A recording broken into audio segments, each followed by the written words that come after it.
Hai, masih bersama saya, Mr. Z Bicara.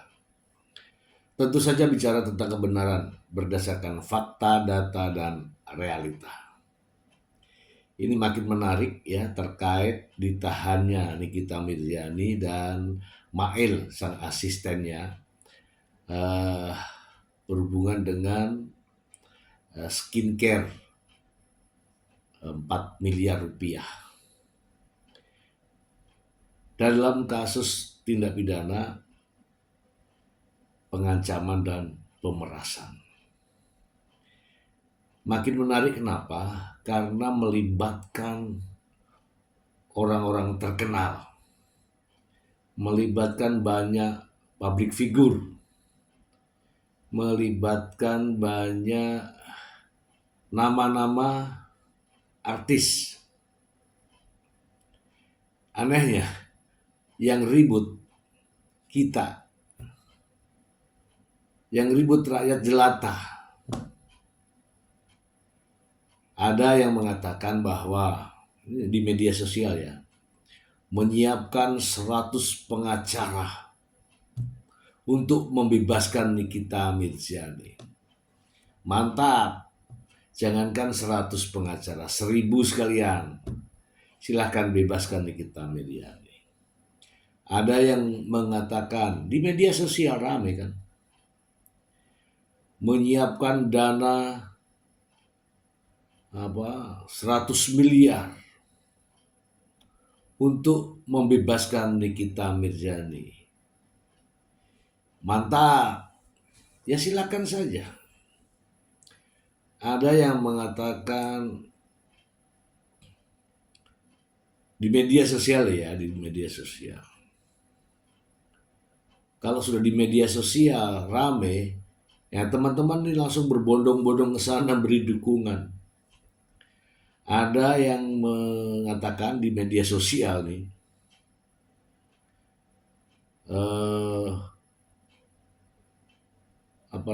rekaman CCTV ini yang bisa mengeluarkan Nikita Mirzani. Ya silahkan ya diramaikan di media sosial. Tapi saya ingin ya teman-teman, logika aja lah, logis saja. Ngapain sampai mau nyiapkan 100 pengacara? Dia kan sudah ada pengacaranya. 100 pengacara di sidang kan nggak cukup. Kursinya terbatas. Kemudian menyiapkan uang 10 miliar untuk membebaskan Nikita Mirzani. Sebenarnya mudah, nggak usah 10 miliar. 4 miliar itu dikembalikan, kemudian perdamaian antara Nikita Mirzani, Mail, dan Reza Gladys clear. Itu namanya restoratif justice. Jadi nggak ada masalah. Oke ya teman-teman ya, saya bukan sedang ngegibah, bukan. Dan saya bukan membenci Nikita Mirzani, bukan. Marilah kita melihat kasus ini secara logis, yang real saja, ya, nyata gitu. Janganlah kita rakyat jelata ini, ya, yang hanya penggemar sebagai netizen itu terombang-ambing. Faktanya sekarang Nikita Mirzani sedang ditahan. Apa persoalannya? Silakan teman-teman dalami. Menyuarakan kebenaran. Kebenaran yang mana? Adanya mafia skincare. Ada namanya overclaim. Itu semua bagus. Tapi kalau sudah terima duit, itulah yang tidak bagus. Oke ya. Oke, sebelumnya saya bacakan dulu nih, ada berita yang bagus sekali untuk teman-teman semua. Dari Tempo ya. Nikita Mirzani ditahan Polda Metro Jaya, berikut bunyi pasal-pasal yang menjeratnya. Selebritas Nikita Mirzani ditahan di Polda Metro Jaya atas kasus dugaan pemerasan. Ini beberapa pasal yang menjeratnya. Polda Metro Jaya secara resmi menahan artis Nikita Mirzani dan asistennya yang berinisial Mail setelah dilakukan pemeriksaan oleh Direktorat Reserse Cyber terkait kasus dugaan pemerasan dan pengancaman terhadap seorang dokter berinisial Reza Gladys. Penahanan ini dilakukan setelah serangkaian penyelidikan dan pengumpulan barang bukti yang menguatkan dugaan keterlibatan keduanya dalam kasus tersebut.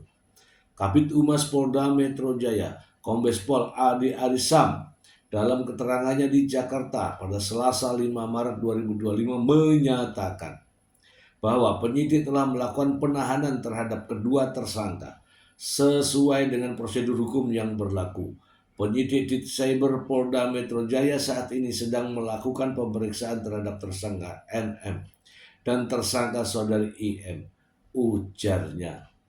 Terhadap keduanya dipersangkakan dengan pasal 27B ayat 2 Undang-Undang Nomor 1 Tahun 2024 tentang ITE.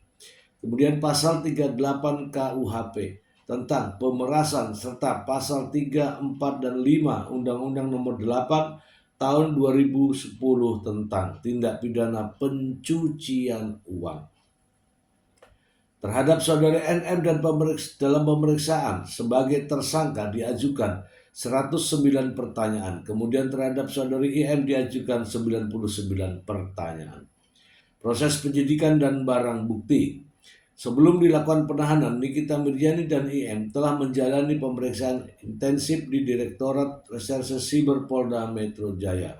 Berdasarkan keterangan Ade Ari, Nikita Mirzani mendapatkan 109 pertanyaan dan IM mendapatkan 99 pertanyaan. Selain itu, pihak kepolisian telah mengamankan sejumlah barang bukti yang mendukung kasus ini. Barang bukti tersebut antara lain bukti dokumen surat sebanyak 9 buah, bukti transfer uang dari korban kepada tersangka, bukti tangkapan layar percakapan yang menguatkan dugaan pemerasan, bukti pembayaran cicilan yang berkaitan dengan transaksi tersangka, bukti transfer untuk pengiriman uang, fotokopi pengikatan jual beli PPJB, tanda bukti pemesanan. Polda Metro Jaya juga telah memeriksa sebanyak 13 orang saksi terkait kasus ini, serta meminta keterangan dari 5 saksi ahli untuk mendukung proses penyidikan. Dasar hukum penahanan. Penahanan Nikita Mirzani dan asistennya dilakukan berdasarkan beberapa pasal dalam peraturan perundang-undangan yang berlaku di Indonesia. Pasal-pasal yang dikenakan meliputi Pasal 27B ayat 2 Undang-Undang ITE, Undang-Undang Nomor 1 Tahun 2024. Pasal 368 KUHP tentang pemerasan. Pasal 345 Undang-Undang Nomor 8 Tahun 2010 tentang tindak pidana pencucian uang. Kronologis. Dilansir dari Antara News, kasus dugaan pemerasan dan pengancaman ini terjadi pada 13 November 2024 di Jakarta Selatan. Dr. Reza Gladys melaporkan bahwa ia menerima ancaman dan tekanan dari Nikita Mirzani dan asistennya untuk memberikan sejumlah uang atau barang dengan ancaman akan menyebarluaskan informasi tertentu melalui media elektronik. Setelah menerima laporan tersebut, pihak kepolisian langsung melakukan penyelidikan dengan mengumpulkan barang bukti dan meminta keterangan dari berbagai pihak. Setelah proses penyidikan yang panjang, akhirnya Nikita Mirzani dan IM ditetapkan sebagai tersangka dan dilakukan penahanan. Oke ya teman-teman, kita bahas. Inilah faktanya ya teman-teman ya. Faktanya adalah Nikita Mirzani dan Ismail dilakukan penahanan. Banyak ahli, banyak pengacara yang statement di media sosial ya. Namun kita harus melihat fakta real Saya melihat bahwa ini yang dilakukan oleh Nikita Mirzani bukan hanya sekali, karena nilainya sudah mencapai 4 miliar. Kemungkinan besar sebelum-sebelumnya sudah ada yang memiliki nilai, ya mungkin nilai fantastis ya, menurut menurut eh, level saya gini ya, katakanlah 500 juta, katakanlah 1 miliar, 2 miliar, ya toh. Sekarang ini sudah pada level ke 4 miliar. Nah, teman-teman, bukan persoalan benci, suka atau tidak suka, namun kita harus melihat daripada fakta. Mau mereview, mau membeli, mau melaporkan, mau membongkar, ya kalau kata Mael sih mau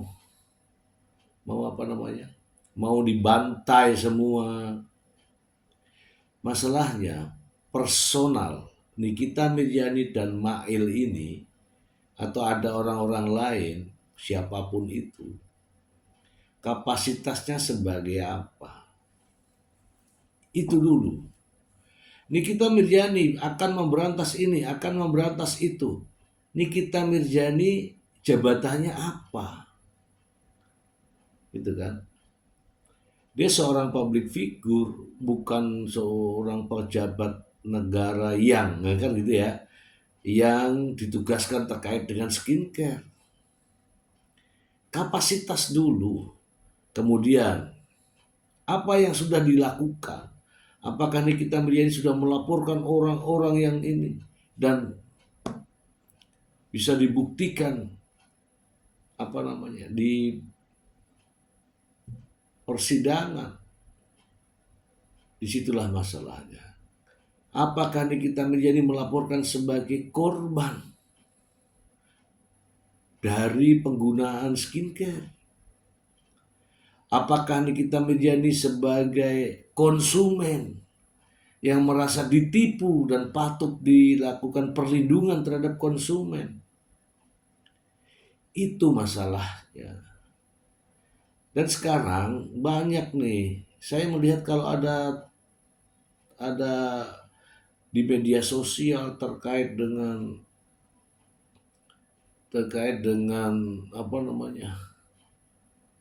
pembebasan Nikita Mirzani, rame itu, padahal itu dibohongin, ya, tidak semudah itu.